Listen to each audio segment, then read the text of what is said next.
Welcome. This webinar is being offered through DairyXNet, which is a national e-extension resource. My name is Kathy Lee. I'm an extension educator with Michigan State University, and I'll be today's moderator. The title of today's webinar is The Role of Nutrition in Reproduction. Let me introduce today's speaker. Dr. Milo Wiltbank is currently a professor in the Department of Dairy Science at the University of Wisconsin-Madison. Since joining the faculty at UW-Madison in 1991, he has done research primarily in regulation of fertility and ovarian function in dairy cattle. He has more than 200 published scientific research publications during his career at UW. He is probably best known for his participation in the development, validation, and modification of timed AI protocols such as OVSync and double OVSync.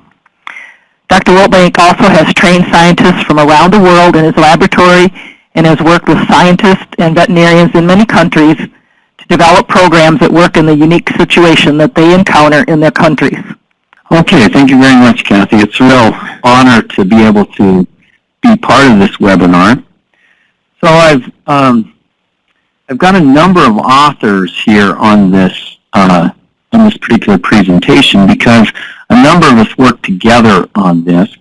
Really, Randy Shaver, who's the final author, and I had started a number of years ago to start to do nutrition-reproduction interactions, and it's been a great collaboration, and we've been able to work with a number of other people, as you see, from Brazil and from University of Florida, and been able to do a number of things on this. But I still have potential at the start of this talk because I think we're still evaluating this. These kinds of studies are not easy to do, as I hope you'll see as we go through. But to try to get valid information on the benefits of nutrition and reproductive performance is still an ongoing area. There's our cow that's really has had some reproductive problems over a number of years. We said the lactating dairy cow had problems, but in the last few years we've really been improving quite dramatically, and I think you can see this on many dairies if you're going out to dairies, and really it's related to all these four different areas of dairy cattle: genetics, physiology, management, and nutrition. From a genetic standpoint, really genomics around selection of cows that are higher fertility. Reproductive management programs are now available that really drive service rate, and also not just drive service rate, they also improve fertility. And then we've got a lot of management changes we've made that have allowed better compliance, better cow comfort. AI skills are, of course, essential for reproductive management. So what I want to try to do is deal with this question: what is the role of nutrition in improving reproductive efficiency in today's dairy herds? We're really improving quite dramatically our reproductive performance. Since about 2000, it's been coming up quite a lot due to probably multiple of these particular factors. And I want to discuss how nutrition fits into these really good reproductive management programs. So I'm going to go with this type of an approach of where there's certain critical periods when nutrition can affect reproduction. So I'm going to try to deal with, again, this question: what's the role of nutrition in improving reproductive efficiency in today's dairy herds? So the first part, I'm going to go through the dry period, really, and I'll try to show that the last 3 weeks in most of the studies, that's when the dry period management has had quite an impact on subsequent reproductive performance. Then there's the early postpartum period, and actually the first 3 weeks of this early postpartum period are being shown to be quite dramatic in their effects. Then we've got the 1 week before AI, which ends up being quite a critical time for growth of the follicle. And then we have effects of nutrition that are really on the pregnancy, and we're starting to see some of those effects. So I'm just going to start here with the dry period, and I want to look at one study that I was part of with Roberto Sartori and Jose Santos, and let's see if I can do these. So a number of people, but Guillermo Pontes was the main person. And it's about vitamin E, and how vitamin E, what we were trying to do was to try to improve retained placenta. This is quite a problem on some dairies, particularly in certain areas of the world, and this was in Brazil that we did this particular study. And so we thought we could use vitamin E to be able to evaluate or be able to try to improve retained placenta and possibly reproductive performance. So this is what we did. We worked on 3 dairy farms in Brazil. All of the dry cows were being fed on pasture. Cows received this amount of IUs of vitamin E per day, 280, 390, and 480, as part of the grain mix during the dry period. But when we measured the vitamin E concentrations in the blood, which is called alpha-tocopherol, this was actually inadequate. It was less than 50% of the recommendations from NRC, and 53% of the cows had inadequate serum vitamin E. So how we did the study, it's kind of hard to do these nutrition reproduction studies, but in this case, how we chose to do was actually give injections of vitamin E. That allows the animals to be in the exact same setting, and we can give the injections of vitamin E and are able to then alter the vitamin E status of those animals while they're on the same pastures and in the same conditions as the other cows. So cows were either given nothing or 1,000 IUs of vitamin E at about 3 weeks, 2 weeks, or 1 week before expected calving. So here's the alpha-tocopherol concentrations, or the vitamin E amounts before calving. And what you can see is vitamin E drops quite dramatically from about 3 weeks before calving and drops down quite a lot. This is vitamin E going into the colostrum, as it says here. So how we did the experiment is, again, we gave 3 injections, 1, 2, 3, on a weekly interval before calving. Now this probably was not enough vitamin E because we really didn't increase vitamin E significantly in the blood. But you're going to see we did have some impacts with this. Obviously, in a practical situation, you might do feeding rather than these injections. But again, we did the injections so that we could practically do the experiment in a valid way. Here's the probability of retained placenta, and you can see as alpha-tocopherol concentrations go up, we have less likelihood of having retained placenta.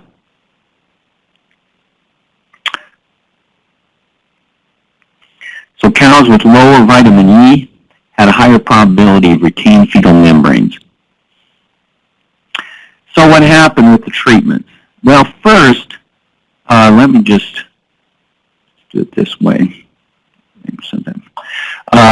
The retained fetal membranes, the retained placenta, was significantly reduced from 20% to 13.5%. Obviously, they had a problem with retained placenta, but again, that's probably because their vitamin E concentrations were low.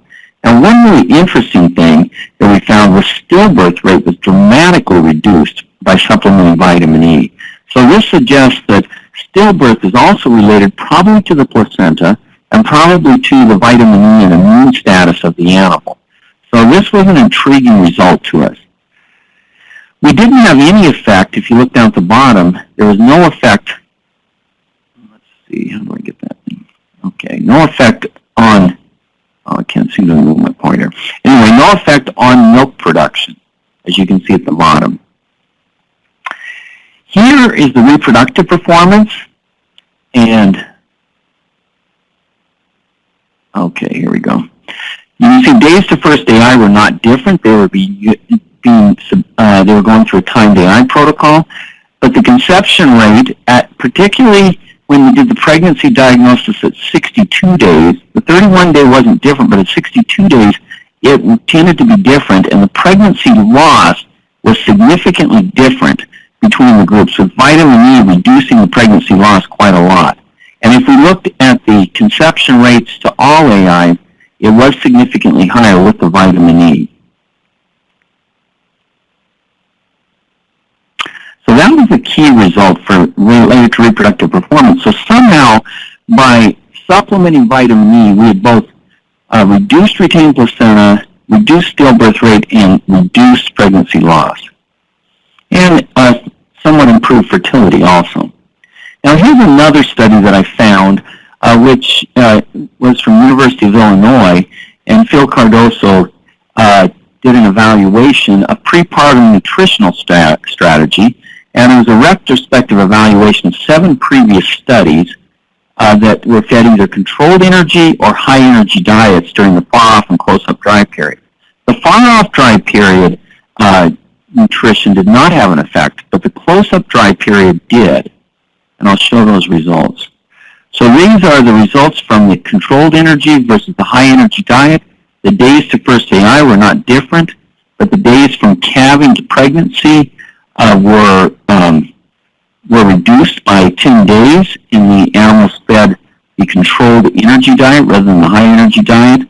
The body condition score loss was less, about 0.3 points, and again, the NEL for the first 4 weeks of lactation were not different. So you can see there was some better reproductive performance when they had a more controlled energy, a higher fiber diet during the dry period. So both of these studies, I think, make the argument that you can improve reproductive performance by altering or optimizing the nutrition during the dry period. For instance, supplemental vitamin E before calving reduced retained fetal membranes, reduced stillbirth, and reduced pregnancy loss. And the dry period, again, either the fiber or some of the components in the diet can alter calving and early postpartum physiology and subsequent nutrition. Now, I want to go on to the next part, and this is kind of based on this idea of where it takes a long time, about 60 days, for a follicle to grow from this primordial follicle when it's activated up through the preantral and antral stages and up to the point where it ovulates, will release the oocyte, and it will then be fertilized and become the embryo. So following this whole thing, this has led to this idea that's been called the Britt hypothesis, of where animals near the time of calving and after calving can have quite an impact. Their nutritional, different alterations in their nutrition can have an impact on the oocyte and subsequently the embryo. So I want to try to show that we've tested that in the last few years with more extensive numbers than had been done before, and we're able to look at this particular aspect of whether nutrition during the early postpartum period has an impact on embryo quality. So here's the study. Paulo Carvalho was the first author. It's done with Paul Fricke and Randy Shaver and I as the main faculty. And it's a really nice study. I'm not going to show all of it here. But what we did in this study is we used the protocol called double OVSync. And you can see it has a lot of treatments. We do one OVSync to pre-synchronize animals, and then we do a second OVSync to set them up for the timed AI. Now, the nice thing about this protocol is it gets cows to be cycling. And one of the problems with nutrition during the early postpartum period, particularly when we have poor nutrition, is that a lot of the cows are not cycling. And so we wanted to look at reproductive effects independent of this aspect of anovular cows. And so we used this particular protocol. And what you can see is the body condition score right near the time of AI does impact fertility. Here's the impact if we use just OVSync, which again, it doesn't really induce cyclicity in the anovular cows as well as double OVSync, about 1,000 animals.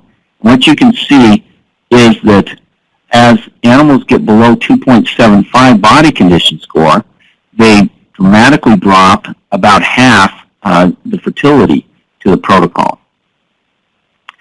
We also did a trial with double OVSync, and what you can see is the fertility is much higher with double OVSync, and the effect of body condition score at the time of AI is still present, but it's much less. It goes from about 50% when the animals are 2.75 body condition score or above to about 40% when they're below, they're 2.5 or below.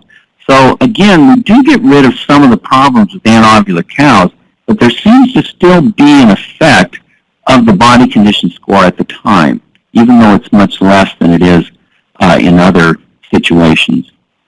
Here's the experiment 2 that I think you're really going to be interested in. Is there about 1,800, over 1,800 cows in this particular farm. They're all synchronized with double ovsync. And what we did in this particular study is we evaluated body condition score during the early postpartum period.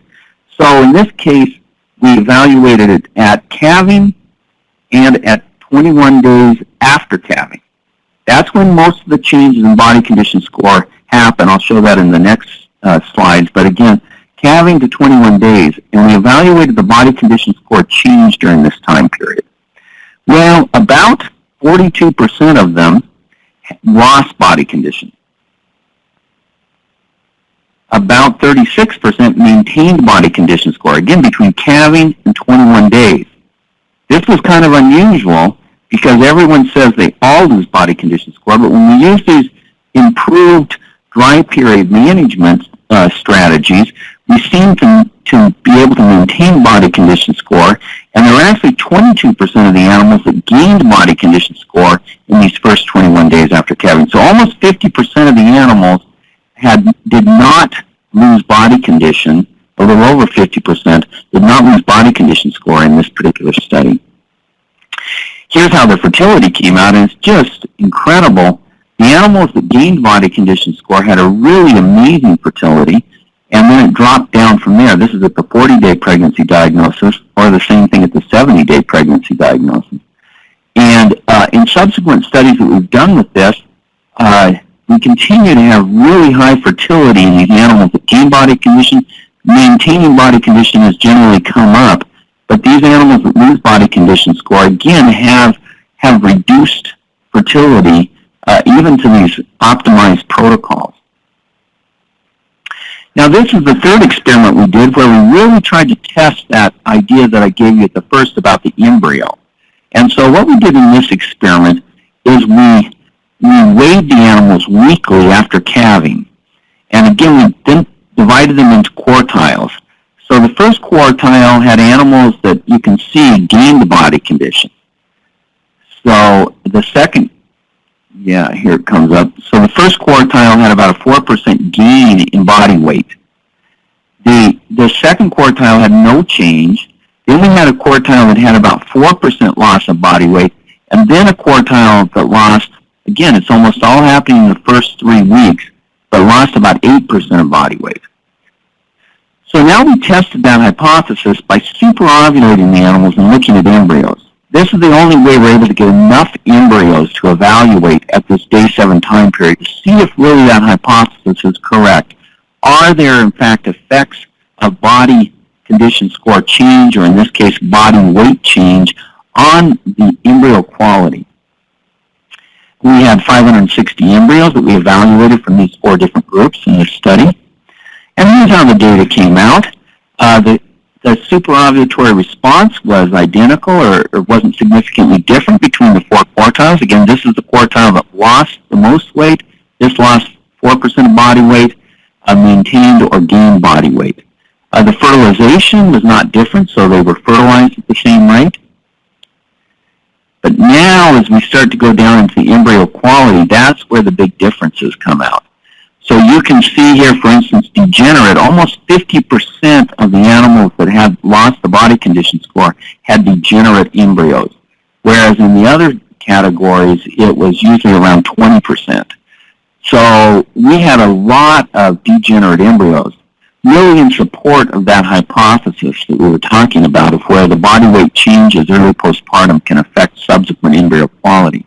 You can see only about 50% of the embryos were quality score 1 or 2, so the higher quality embryos, and about 80% were in the other groups. So there's quite a dramatic difference, and it's mostly for the animals that really lose a lot of body weight during the early postpartum period. Again, in this particular study, it was 8% of body weight. So in summary, cows that lose body weight during the first 21 days after calving had much lower embryo quality compared to cows that gain body weight. So this just pretty much summarizes it, 48% versus about 80% in these other categories. So one of the limitations to this type of study is that we didn't manipulate the cows into the body weight changes. We just let them divide themselves into groups. In other words, the animals that lost more body weight, they were probably likely to have some clinical or subclinical problems, and that's part of what's happening. And so we can't say for sure that the body weight change caused these problems, but again, there clearly is an effect when those animals that lose a lot of body weight seem to, they already have had their embryos degenerate by the first week after they're bred. So we don't really know, is this really body condition score loss or is it early postpartum disease effects? All right, let's go on to some other periods, but first I'll just summarize this period. Low body condition score in your time of AI reduces fertility, but this effect can be reduced by using protocols that induce ovulation, like double ovulation and in the anovulate cows. Greater postpartum body condition score loss reduces fertility, the pregnancy per AI, due to effects on the early embryo, which is kind of a very intriguing concept. So again, the same type of thing, but we're going, instead of just this very early period, now we're going to this last week before AI, because that seems to be a very sensitive period. We have lots of different data on the hormonal effects in this period and how they can cause embryos to degenerate again by 7 days after AI.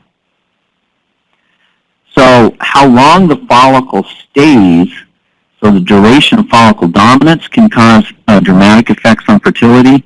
The progesterone environment during the follicle dominance, so when progesterone is low, we have a lot more degenerate embryos, probably because the oocyte that's ovulated has been overstimulated or has been affected. And are there nutritional effects? Well, this is something we've been interested in. We've tried in a lot of different ways to try to evaluate this. We think there are effects of insulin, and I'll try to show you that. We've done a couple of manipulative studies. I'll just show you one data set that's more of an epidemiological type study. So how this study was done, it was to evaluate the association of the individual components of the diet on fertility traits of dairy cattle. So we were trying to go out into commercial dairies and get a feel for how much the changes in diet were having an effect on fertility. So we had complete diets, which is not the easiest thing to get in the field, we found out, and dairy comp backups to have all of the reproductive data and other traits on 50 dairy farms. So this, again, was done out in the field and compared then the diet components with the reproductive traits. So here's how the data came out. Again, these are the diets in 50 herds versus the reproduction records. So here's one dietary factor, the NDF, the non-detergent fiber, and what you can see, it has a significant positive effect. So the higher the fiber, the better the pregnancy per AI at first AI. NFC was the most dramatic effect that we continue to see. So when we have very high non-fiber carbohydrate, that's a negative impact on fertility. Now again, these two are pretty much kind of saying the same thing about the diet, but again, the high carbohydrate seems to be very much a negative for the percent of animals that will be pregnant on farms at 150 days, the pregnancy per AI at first AI, and the pregnancy per AI at all services. So this is our most dramatic effect, is really having too high of carbohydrates in the diet.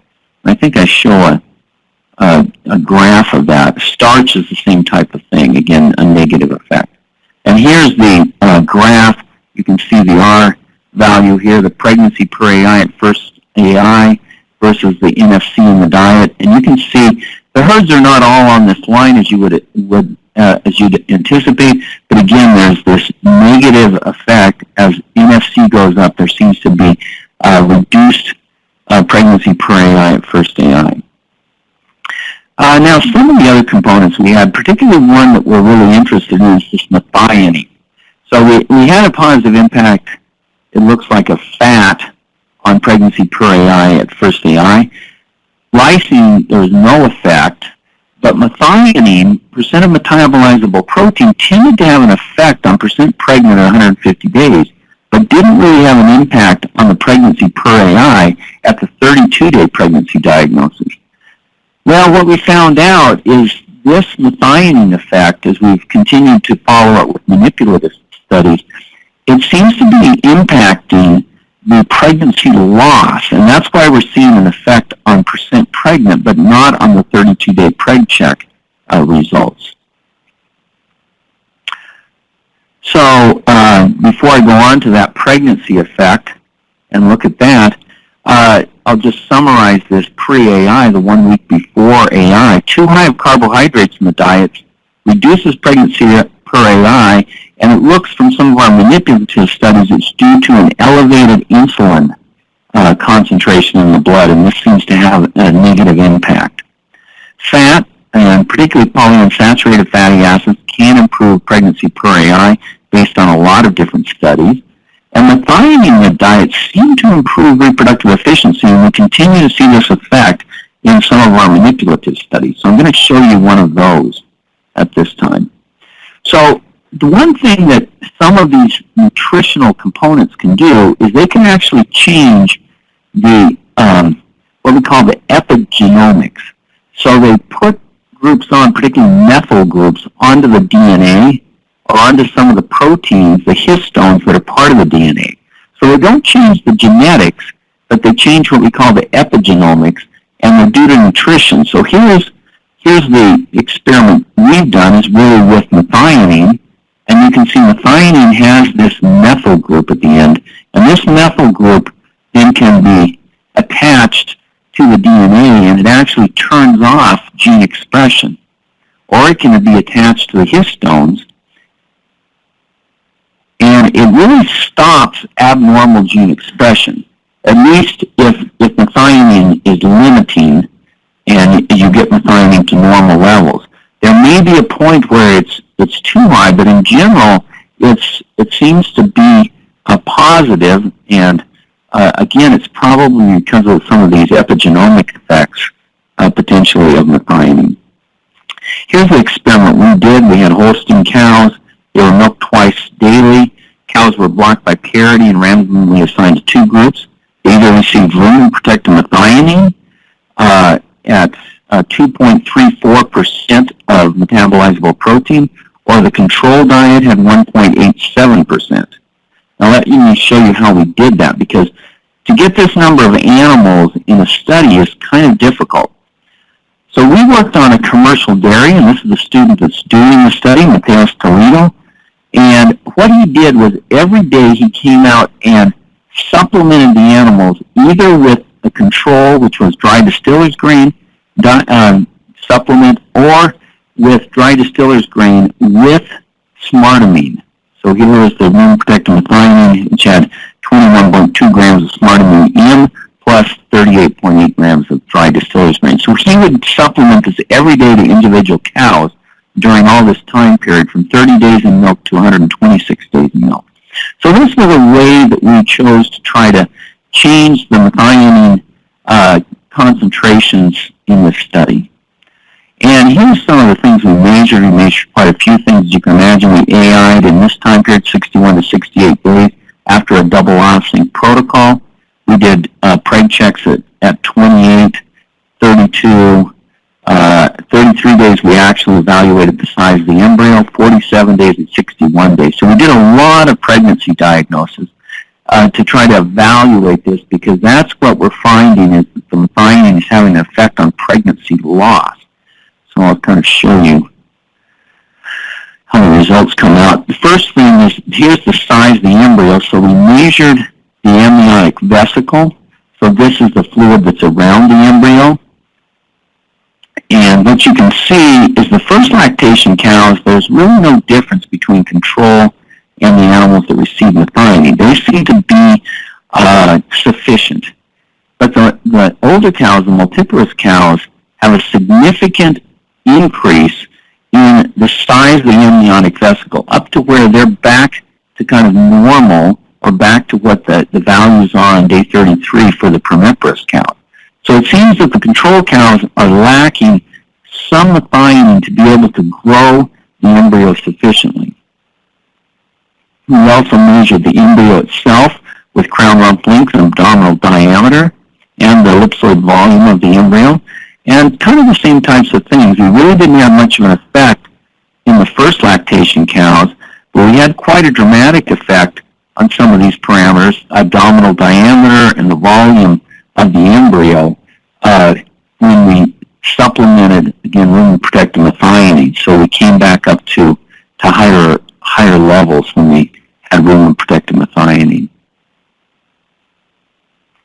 Now here's one of the dramatic effects that we saw. We did all the pregnancy diagnoses at these different times, and what we found is pregnancy loss was significantly reduced, again, in the multiparous cows. We had about 20% pregnancy loss in the controls, and we reduced that to about 6% in the animals supplemented with rumen-protected methionine, and between 32 and 61 days, the same kind of significant effect. So again, we seem to have an effect of rumen-protected methionine on pregnancy loss in multiparous cows. We're currently in the midst of repeating this in a study that's in collaboration with the group at Cornell University. And so we'll see if this continues to be the case, but it seems to be pretty interesting that the animal requires this rumen-protected methionine for having a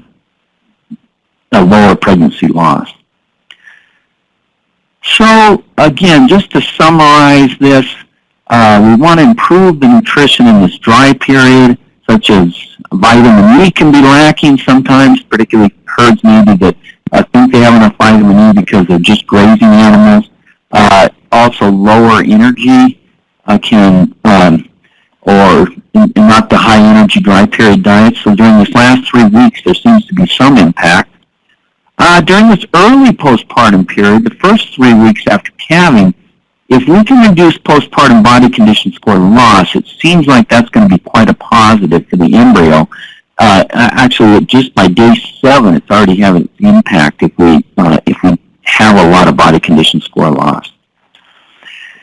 And during this 1 week before AI seems to be really a critical period for hormonal effects, and also for nutrition. I think we're also having some effects where we might be able to lower the NFC during this time period, maybe increase the polyunsaturated fatty acids, and we might be able to have some impact on fertility during this time period.